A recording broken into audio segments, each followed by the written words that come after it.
Gavumenti ng'eyita minisita omubeezi w'emirimu Musecheru yategeeza nga we tunaatuukira ng'ennaku z'omwezi 25 omwezi guno bw'egenda okuba ng'emaliza okuzimba akatindo ku mugga Katonga akanaakozesebwa Abalamazi okusomoka.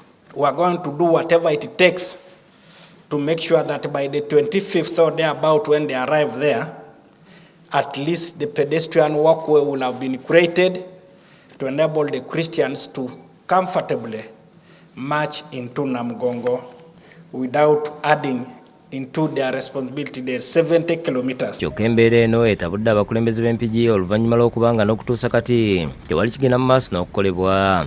Bakulembeddwamu omubaka omukyalo w'Empigi Teddy Nambooze era nga batuukidde mu kifo kino nga tewannabaawo wadde ekikozesebwa ekireeteddwa. Naye sisanzeewo kintu na kimu sofa ekitandikiddwa ate ng'obwetaavu bw'oluguudo lukulu nnyo. Yeewunyizza obweyamo obwakolebwa nga n'abayizi batandise okudda ku masomero naye entambula ebasobedde.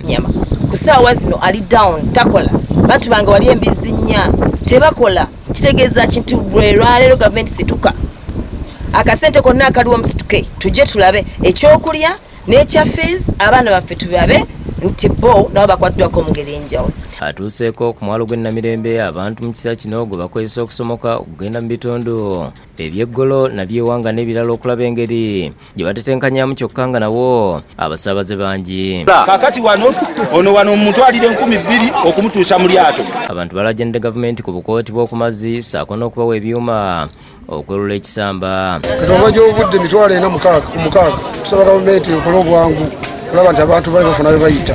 Nayivu Jagedi Katumba Amalazi yagamba nti yaziweereza ku police post yaabwe. Tezifunanga tukutemusawo balikole naye batuyambeko baleete n'amaato gavumenti ereete amaato amanene obwatu kugenda kuyiwa abantu mu mazzi. Abasuubuzi omuli abatunda ebyokulya bali ku mugano nga beenogera ku nnusu okuzza abaana ku masomero.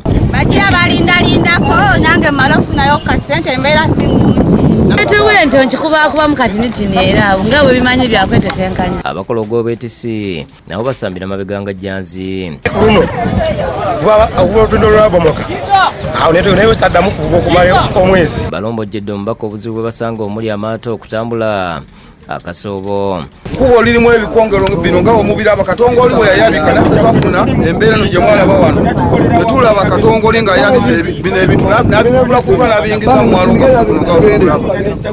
Sente zigendeddawo mpitirivu ojja kusaba ebiri buli omwe akusabazize kama ne tuba nga tuli mu kunyigiriza. Omubaka bamusitudde ne bamutwala mu lyato okusaabala okuva e Namirembe okutuuka ekiwami. Abakulembeze okubadde Ben Kyaze baagala okubazimbira kaabuyonjo. Ebyobulamu bibadde tetulina tubitambuza kulembera ya kaabuyonjo. Tuyambeko osobola tufune tusikavete okusuka ku kidde ekyo esigaziwako tusobole kuba nti tutambula bulungi. Kitegerekese nga n'Abalamazi batandise kusaabalira ku Mazzi.